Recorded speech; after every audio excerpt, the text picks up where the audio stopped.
day, and welcome to the GoPro's third quarter 2020 earnings conference call. Today's conference is being recorded. At this time, I would like to turn the conference over to Vice President of Corporate Communications, Christopher Clark. Mr. Clark, please go ahead. Thank you, Casey. Good afternoon, everyone, and welcome to GoPro's Q3 2020 earnings conference call. With me today are GoPro CEO Nicholas Woodman and CFO and COO Brian McGee. Before we get started, I'd like to remind everyone that our remarks today may include forward-looking statements. Forward-looking statements and all other statements that are not historical facts are not guarantees of future performance and are subject to a number of risks and uncertainties which may cause actual results to differ materially. Additionally, any forward-looking statements made today are based on assumptions as of today, including but not limited to uncertainty related to the duration and impact of the COVID-19 pandemic.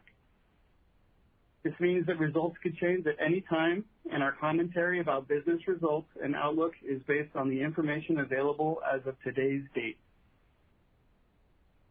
We do not undertake any obligation to update these statements as a result of new information or future events. Information concerning our risk factors is available in our most recent annual report on Form 10-K for the year ended December 31st, 2019, which is on file with the Securities and Exchange Commission, and in other reports that we may file from time to time with the SEC, including the quarterly report on Form 10-Q for the quarter ended September 30th, 2020. Today we may discuss gross margin, operating expense, net profit and loss, as well as basic and diluted net profit and loss per share in accordance with GAAP and, additionally, on a non-GAAP basis. We believe that non-GAAP information is useful because it can enhance the understanding of our ongoing economic performance. We use non-GAAP reporting internally to evaluate and manage our operations. We choose to provide this information to enable investors to perform comparisons of operating results in a manner similar to how we analyze our own operating results. A reconciliation of GAAP to non-GAAP operating expenses can be found in the press release that was issued this afternoon and which is posted on our website. In addition to the earnings press release, we have posted management commentary and slides containing detailed financial data and metrics for the third quarter 2020. The management commentary and slides, as well as a link to today's live webcast and a replay of this conference call, are posted on the GoPro Investor Relations website for your reference. All income statement related numbers that are discussed today during the call, other than revenue, are non-GAAP unless otherwise noted. Now, I'll turn the call over to GoPro's founder and CEO, Nicholas Woodman. Thanks, Chris, and good afternoon, everyone. Once again, we've chosen to post management commentary for our quarterly results, including Brian's financial overview, to the GoPro Investor Relations page on our website, and we encourage all to read the commentary. Now, I will give a brief remarks about the third quarter, and then we'll go directly into Q&A. As we shared in the management commentary, thanks to consistent momentum throughout the quarter and a strong launch of Hero 9 Black coupled with our GoPro subscription service, in Q3, GoPro generated non-GAAP EPS of 20 cents, $100 million of operating cash flow, and we expect to be profitable for the full year 2020. I'd like to thank all of GoPro's employees for their tremendous execution in a challenging year. It's thanks to them that we achieved such terrific results in Q3 and are poised for success going forward. With the launch of Hero 9 Black, we debuted not only an exciting new flagship, but our strategy to make the GoPro subscription central to our business and customer experience. GoPro subscribers who purchase directly from GoPro.com enjoy far more value than non-subscribers, while generating improved margin and cash flow for our business. This increased value to consumers at GoPro.com is accelerating our direct-to-consumer strategy while driving GoPro subscriber growth, both of which we believe will improve our customers' lifetime value and have a positive impact on profitability. We are seeing higher average order values and accessory attach rates with subscriber customers versus non-subscribers. an indication that subscribers are taking advantage of their subscription benefits in a manner that also increases their value to GoPro. Other highlights from the quarter include revenue growth of 109% sequentially and record GoPro.com revenue of $81 million. We estimate sell-through of approximately 955,000 cameras, exceeding our expectations. We believe our Q3 performance sets us up for a strong Q4, and we expect to achieve full-year non-GAAP profitability. We expect to exit 2020 with low channel inventory, positioning us well for 2021. Our direct-to-consumer, subscription-centric approach is generating improved cash flow, margin, and LTV while delivering a high-margin subscription revenue stream we expect will have a positive impact on profitability in 2021.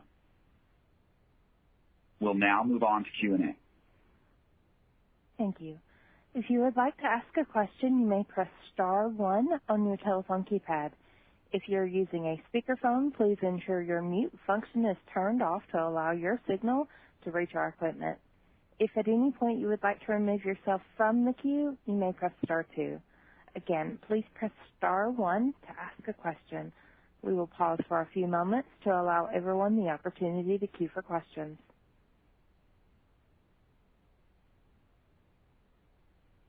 We will take our first question from Andrew Urquhart of Oppenheimer.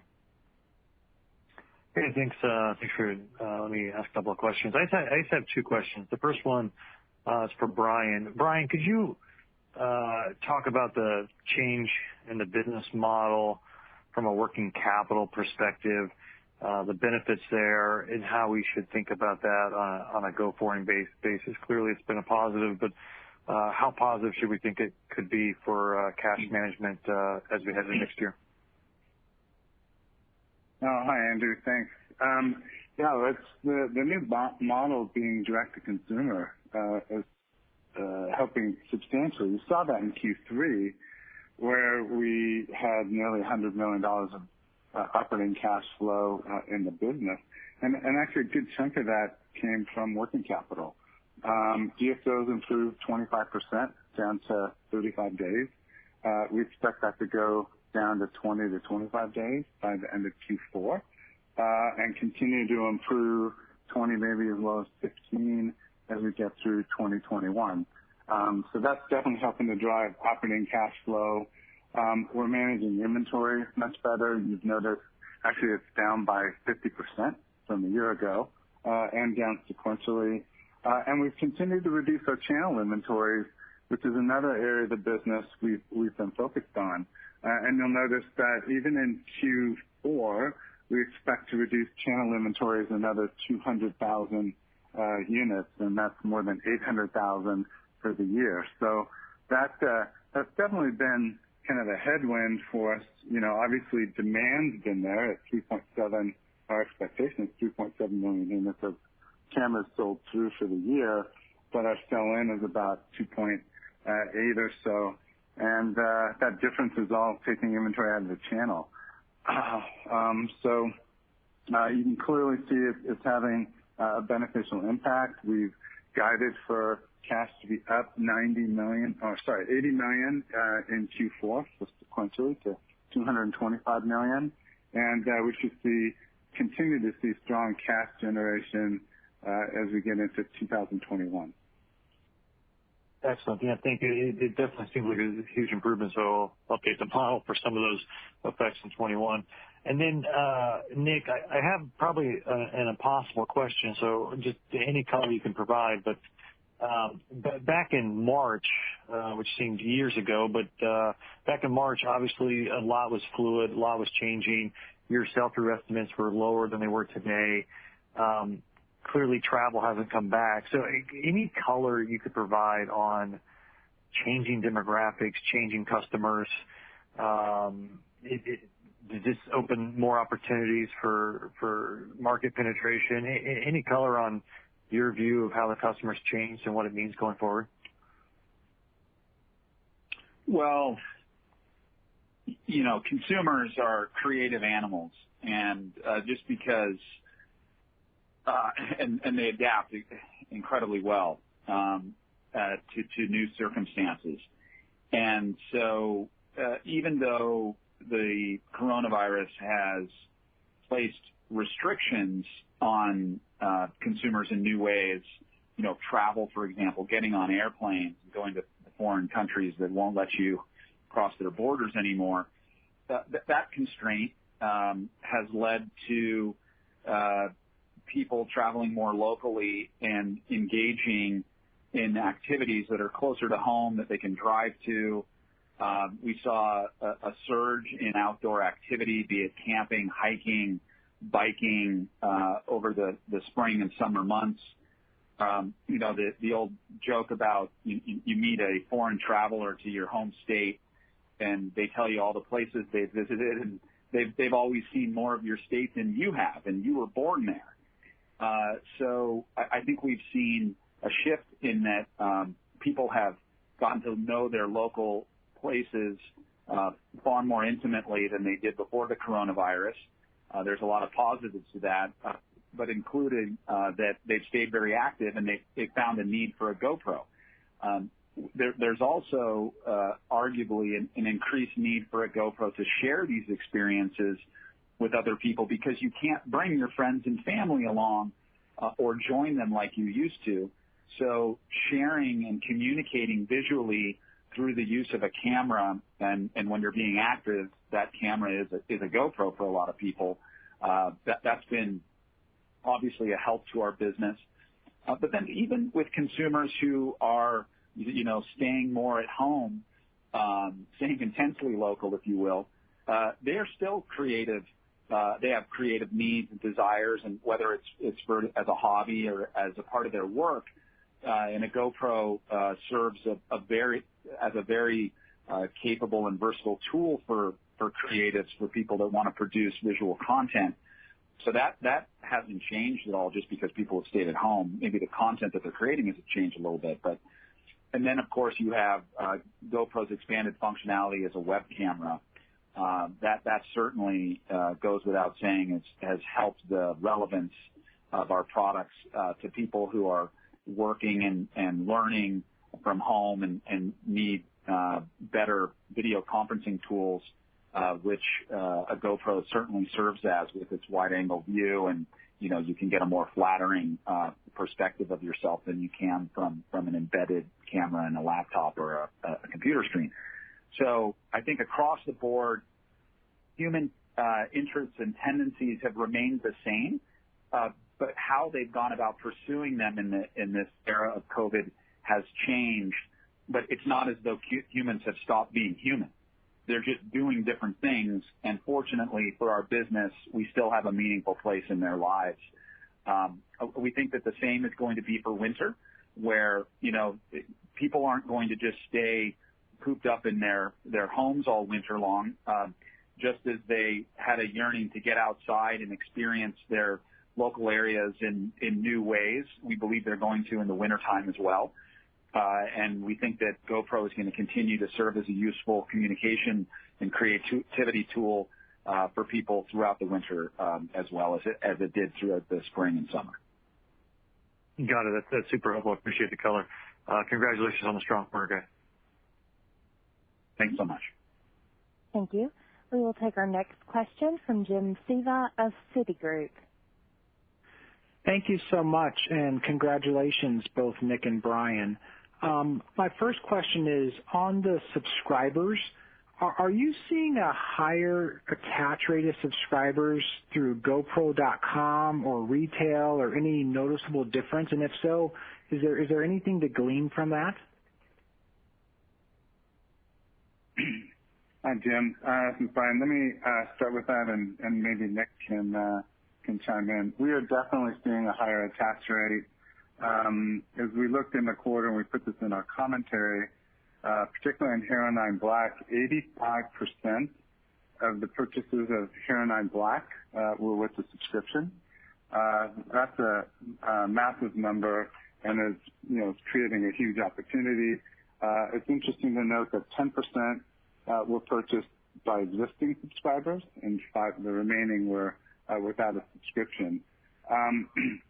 So that's really important kind of headed forward because we obviously had strong growth. We expect to be, nearly over 700,000 subscribers in 2020. That's greater than 125% growth on a year-over-year basis. And as we look ahead to 21, that if we can start to approach 2 million, with the kind of growth rates we're seeing, that's an ARR of about $100 million going forward just on the subscription, not even counting the long-term value of the customer buying other goods and services from GoPro. So, and to also point out that $100 million has about a 50% operating margin on it, not gross profit, operating profit. So it's a very profitable channel for us.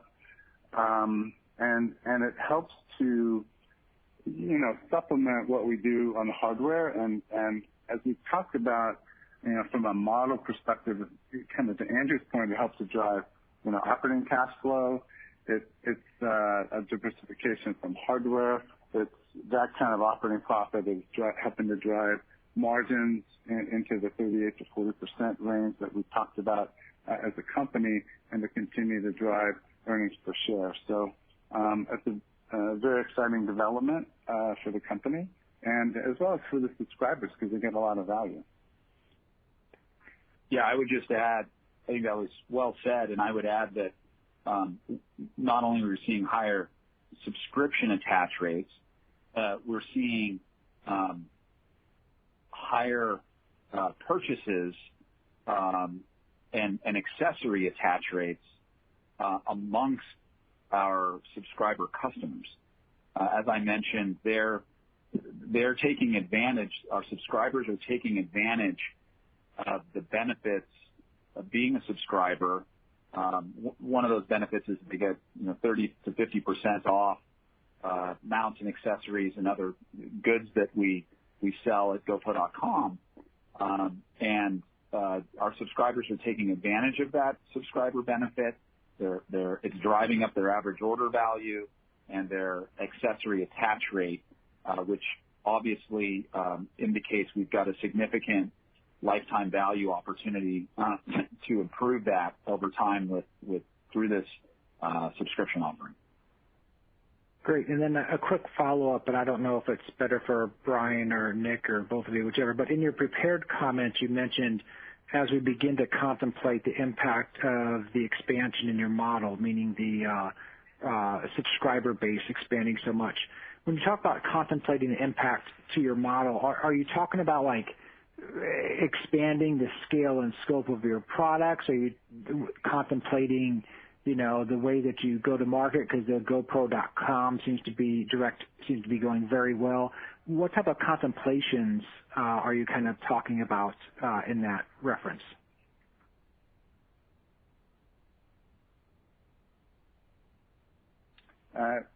Jim, maybe I'll start, and then Nick can chime in. I think it's really related back to what I kind of started talking about. On the model, the direct-to-consumer is a more profitable channel for the company. We're able to sell more subscriptions and more value to the consumer. We're seeing that in records in terms of revenue, and we'll see that again, I think, in Q4. It's expanding our margins, it's expanding our cash flow, and diversifying. Not so much yet on a revenue basis, but definitely on a margin and operating profit basis. The direct-to-consumer model is definitely helping along with the subscription benefit. So we see that continuing into 2021 and beyond. Great. Well, congratulations, both Nick and Brian. Truly impressive results, and thank you so much for the details. Thank you very much. Thank you. And we will take our next question from Paul Chung of JP Morgan. Hi, guys. Thanks for taking my questions. And, great execution this quarter, especially on cash flow. Very nice there. So you saw a big jump in DTC revenues, but your retail mix jumped up as well, sequentially at least. So assume the attach rate for customers going through retail for subs is much lower, and plus they don't get the cheaper camera deal with subscription. Is that the case, number one? And then number two, do customers realize they are missing the deal? And then how do you intend to kind of educate future customers and push them more to your website for DTC? I'll start with that. Well, now remember, until the launch of Hero 9 Black, we were growing our subscription business, yes, through direct sales at GoPro.com, where camera buyers could also purchase the subscription at checkout. But we were also growing our subscription numbers by signing on subscribers that bought at retail after the fact, either when they would open their camera packaging and see the literature for the GoPro subscription and explaining the benefits, and they go online to subscribe, or when they would download the GoPro app to pair with their camera, the benefits of being a GoPro subscriber would be explained to them, and they could sign up that way. And then, of course, our ongoing, CRM and other marketing efforts to convert GoPro users to subscribers.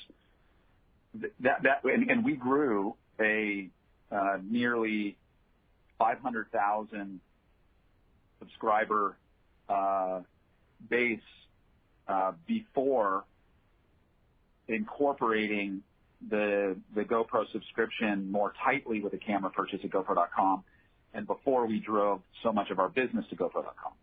So that bodes really well for us to continue to be able to convert retail-based consumers into paying GoPro subscribers using the same methods that we used before the launch of Hero 9 Black. I think that's an important thing to remember, that we've gotten quite good at growing our subscriber numbers across multiple channels, and we continue to improve on that.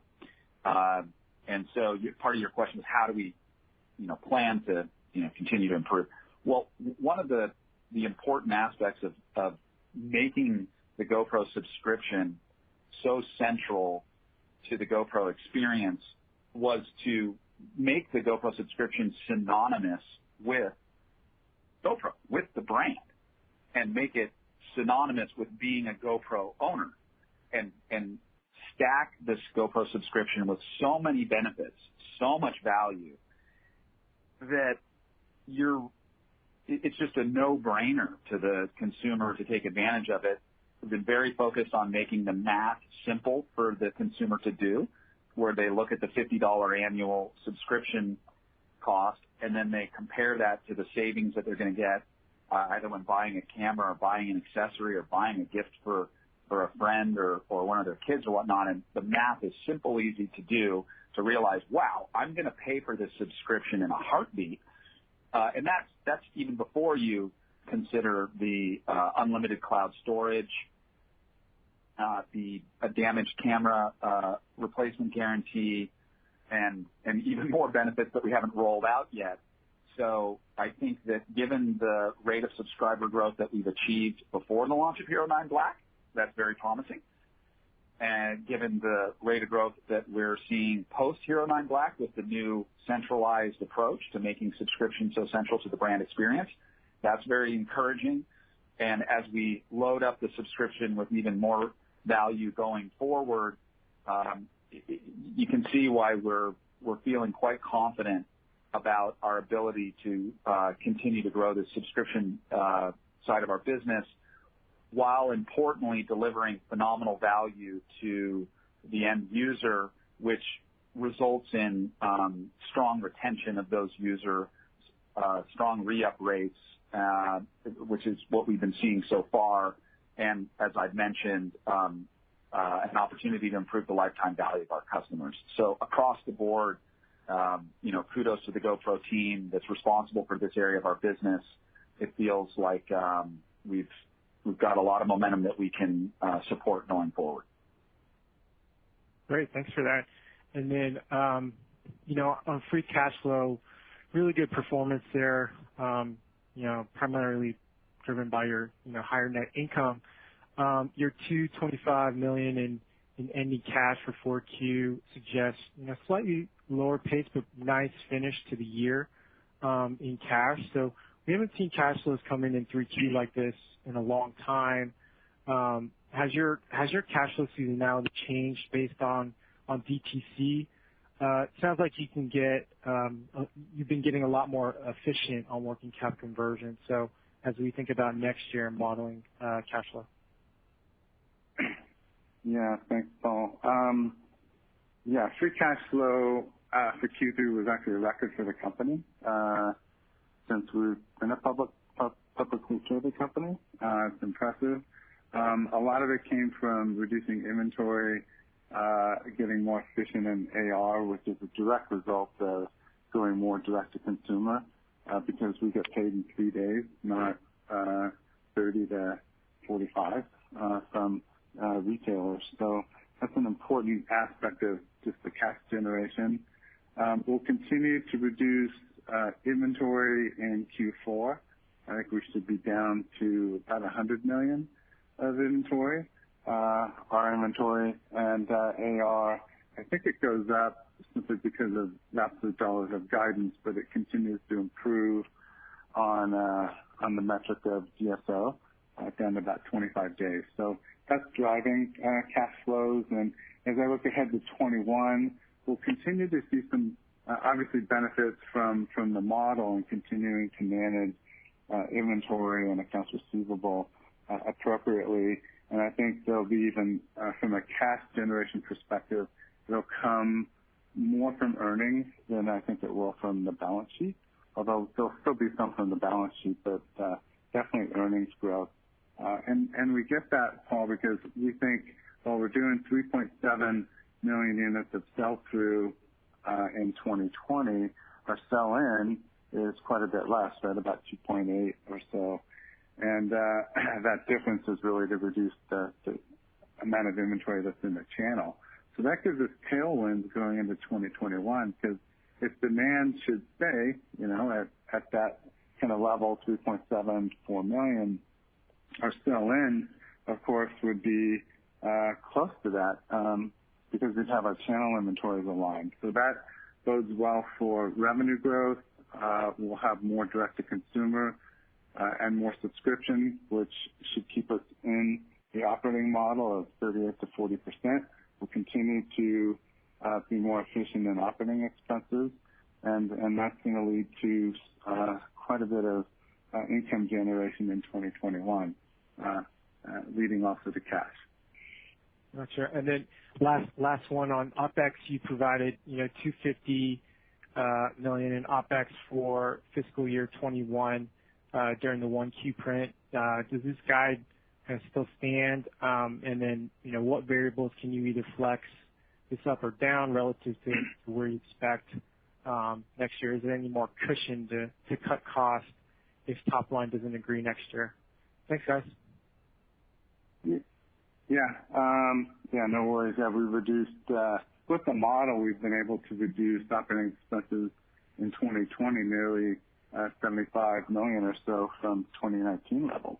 So we're still guiding into the 300 to 305 range.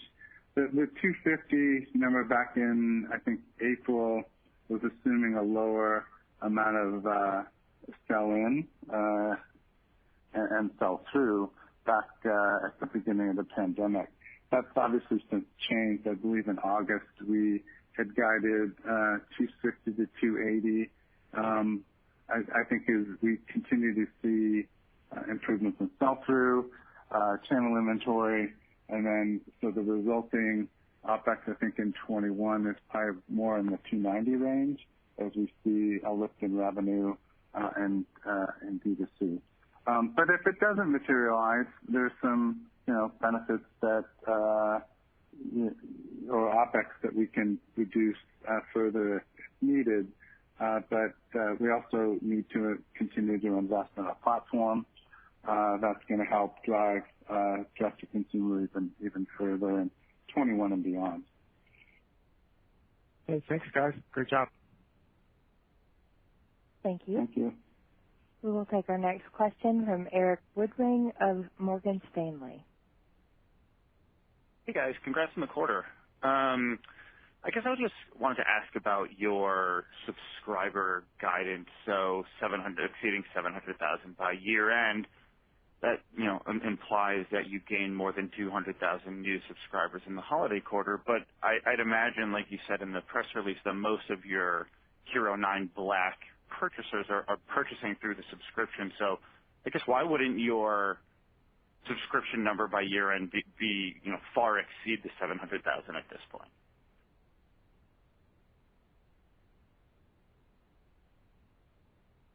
Hey, Eric, I'll start with this and maybe Nick can chime in.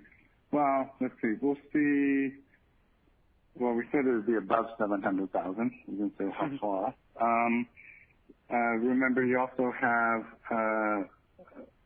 sizable retail as well. So it's not just, so we'll get some organic with people coming in. And we expect GoPro.com to be in the 40% range of revenue. And so it's going to be a lot of the growth is going to come from GoPro.com, where consumers take advantage of the subscription as part of the camera offering. And so when we factor everything in, we come up with, more than 700,000, we think exiting this year and getting to nearly 2 million by the end of 2021. And again, that has significant ARR of nearly 100 million if we look ahead past 2021 at very high operating margins, in the 50% range. So that starts to transform the business both now then on a revenue basis as well as margins and earnings per share and cash flow. Yeah, and I would also add that I'd also add that there's a bit of a lag between when a retail consumer buys their camera and when they would sign up for a subscription. So you have to factor that time gap into account. And as well, when you're talking about GoPros that are received as gifts. So we'll sell a number of GoPros during the holidays. They get opened on Christmas. Then those customers also, there's a lag there where now that gift recipient is now the owner, needs to learn about the GoPro subscription, and there's a time lag for them to become a subscriber as well. So you can't just map the time of purchase of the GoPro necessarily to when that subscriber should show up. Okay, that's helpful. I guess kind of if we're thinking bigger picture with the Hero 9 Black, I think you guys addressed a number of I guess what you could call pain points, whether it's the front-facing color display, the removable lenses, which all look awesome. And so I guess I'm just thinking, as you look forward on your product roadmap, where do you hear from customers, or what are customers saying that they're looking for, and how could that kind of influence your new hardware and new software features you're thinking about that could drive camera upgrades into the future? That's a great question, but I can't share that with you because I would be sharing very valuable consumer research that helps us drive our roadmap, right? Because, but I'll answer it a different way by reiterating that we do a lot of consumer research to understand both what our existing users are enjoying or not about our current products, what they'd like to see most. That helps us with driving upgrade and keeping people engaged within our community. And then we also do research to understand why aren't potential customers buying a GoPro? What's keeping them on the fences? And what would they like to see? Is it something entirely new, or is it just one or two things that are irking them? Is it something about the brand? Is it something about the pricing? And is there an entirely new problem that we're not aware of that we can solve for people that maybe results in a new product? That research is ever ongoing. All of the products that we make now, be it hardware or software, is heavily researched, and that should give investors more confidence in GoPro's new product rollouts over time, that they're informed.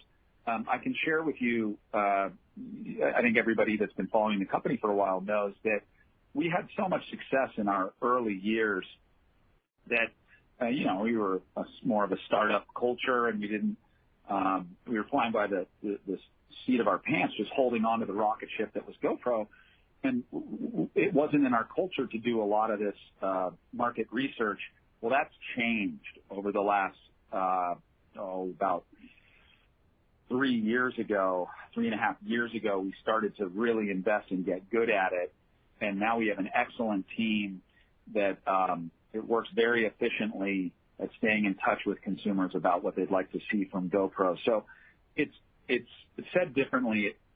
It's whether it's the growth in the subscription business, whether it's the critical acclaim Hero 9 Black has received, whether it's the 4.5 stars you see for our app in the App Store, whether it's all of the above, none of them are accidents.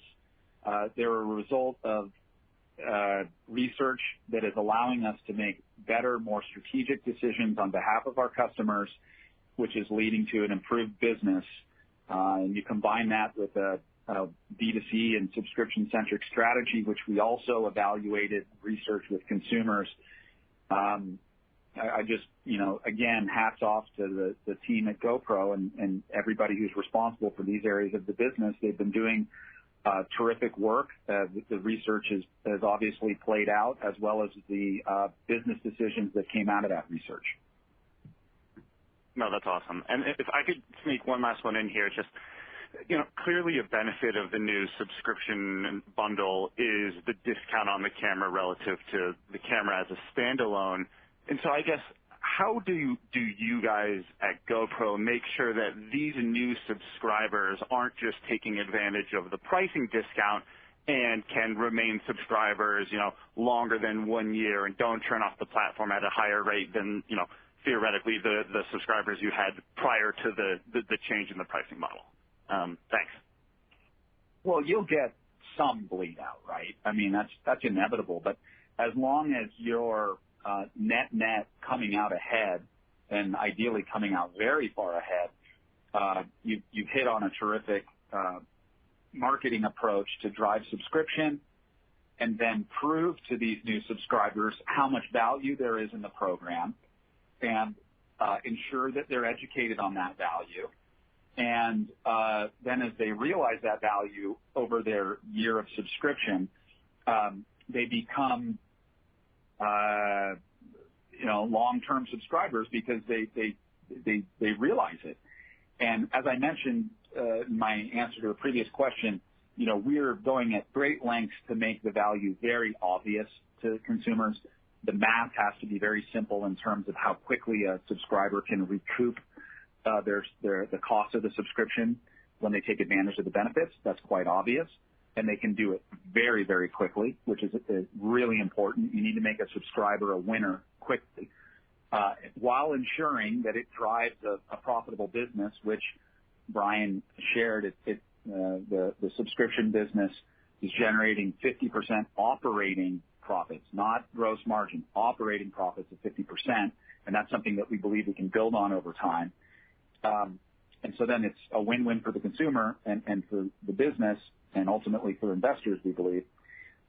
And so our job to retain them is to just make it overwhelmingly obvious how much value they're getting.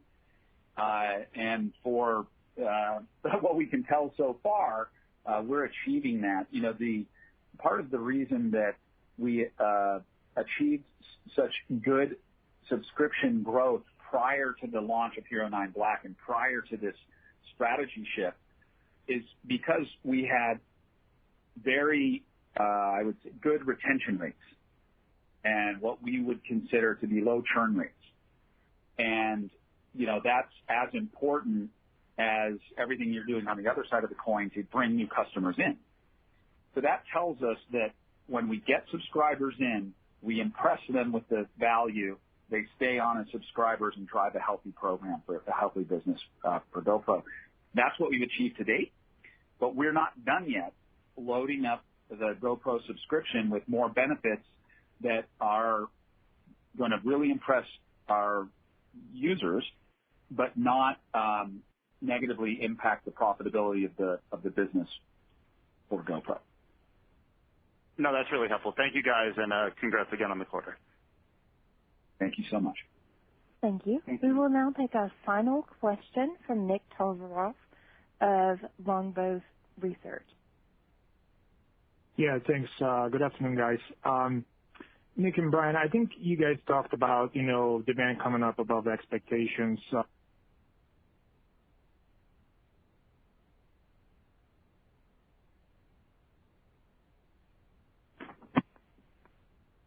Uh-oh, did we lose him? I believe we may have lost Nick. Did we lose him? Oh, I wasn't sure. I got disconnected.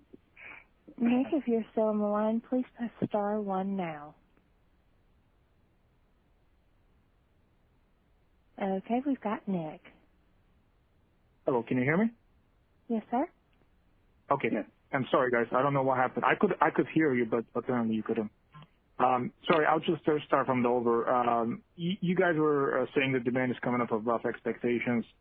If I look at the full year guide for sell-through and sell-in, I think you're guiding 3.7 million units of sell-through, which is at the midpoint of your prior quarter guidance, and then 2.8 million of sell-in at the lower end of your 2Q expectations or guidance that you gave at the time.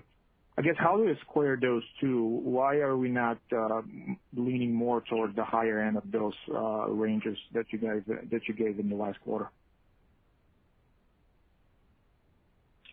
Hi, Nicholas. This is Brian. Look, we've increased our revenue and earnings per share guidance for 2020 versus our prior outlook. So that's important to point out. We continue to reduce channel inventories by 200,000 or so units in the fourth quarter. And, just to put that in perspective, because, normally that would be our sell-in as well as sell-through. But by taking the channel inventories down in Q4, if you pro forma that out, that's, 60 million of revenue and 10 to 15 cents a share.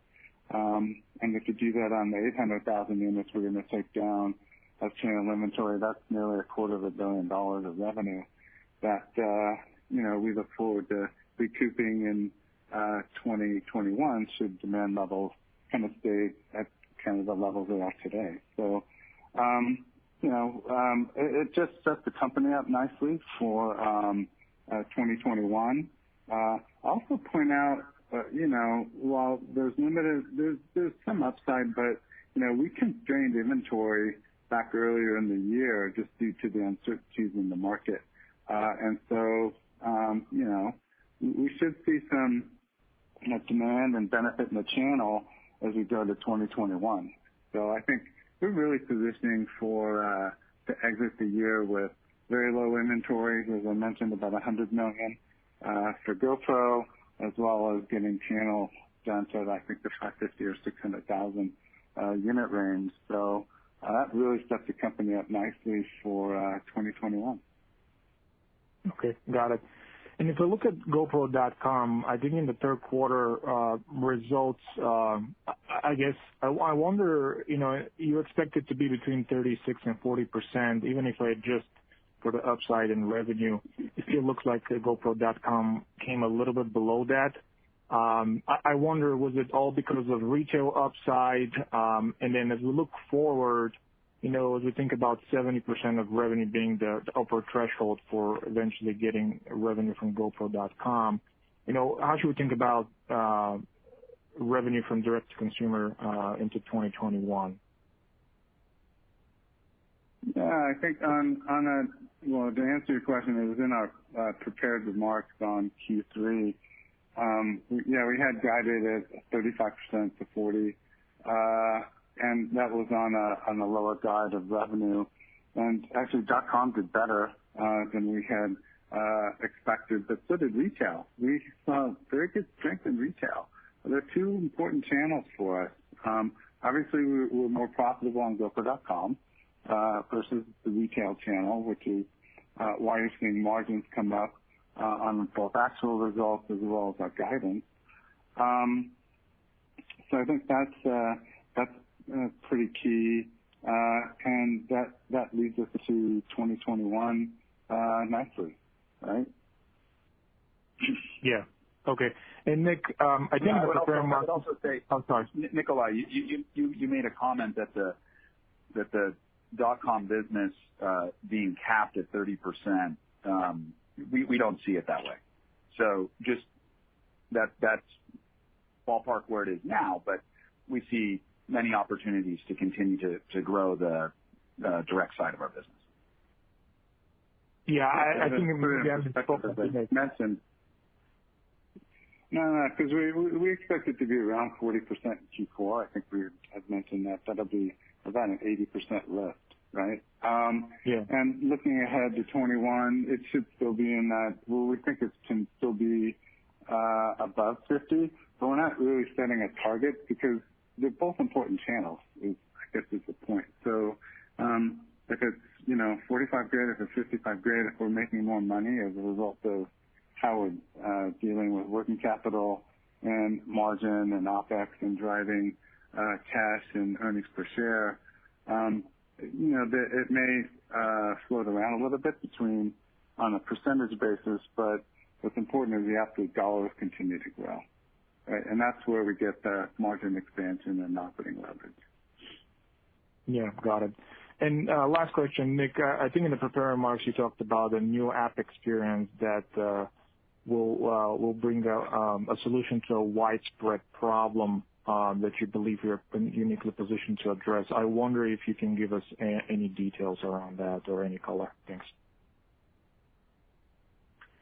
Well, I can't talk about anything at the product level, but what I can share is we recognize that GoPro's brand is so much bigger than the products that we currently make and the consumers that we currently serve. And our research indicates that one of the most accessible ways to make GoPro more relevant to people that don't own a GoPro camera is through software and through solving problems that we can address with an app and make available to, say, smartphone users who represent a much bigger TAM to solve for than just the people who are either going to buy a GoPro or then service those customers that buy a GoPro with additional accessories and subscription and so forth. And so through this research, we went to work on considering, what are some big problems that are out there. And it turns out that there's a problem that is coincidentally shared by both GoPro users and smartphone users alike. And so in doing the work to develop this new app experience, we get tremendous leverage because this is something that we want to build for the GoPro community, and we realize that it serves as a phenomenal solution for consumers that are just using their smartphone to capture photos and videos and are dealing with the inherent problems that come with that. And I'm not just talking about editing. It's more in line with editing and content creation, but also managing this content in a really compelling way. And we believe this is going to really resonate with people. And importantly, to our business, one, it can help us extend our brand to serve people outside of just hardware owners. Two, it represents an opportunity to generate a new subscription revenue stream with consumers that don't own our hardware. And 3, the TAM that we're addressing is obviously a very big one if it's addressing the needs of the average smartphone user. And it's not like these users need to be ultra passionate about content creation or editing or anything like that. We actually think that's one of the smaller opportunities. The problem that we're addressing is much more widespread, and I can almost guarantee that everybody on the call here suffers from it. So we're excited about that, but I want to stress again that we get almost a free option to go and explore this market opportunity with non-hardware owners, smartphone-only users, because we're doing this work anyway for our GoPro community, and the leverage that we get out of that development is terrific. So, and as I shared, we'll be sharing this first with GoPro users towards the end of this year, so you can get a glimpse of what it's going to be for smartphone users. And then in Q1, we'll be rolling it out to smartphone users as what we believe a very attractive and accessible subscription program that we think is going to be really meaningful to the smartphone community and users. Got it. Thanks. Thank you. I shared with you a little more than I thought I was, but I thought you deserved it, Nikolai. I appreciate it. Thanks. Thank you very much. Thank you. At this time, we have no further questions. I would now like to turn the conference back over to management for closing remarks.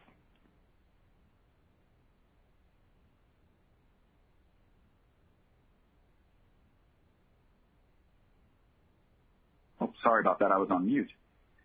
Okay, well, thank you, operator. I'd like to close by once again thanking GoPro's amazing employees who work so hard to deliver wow to our customers every year. This year, they did it from their home offices, spare bedrooms, and garages.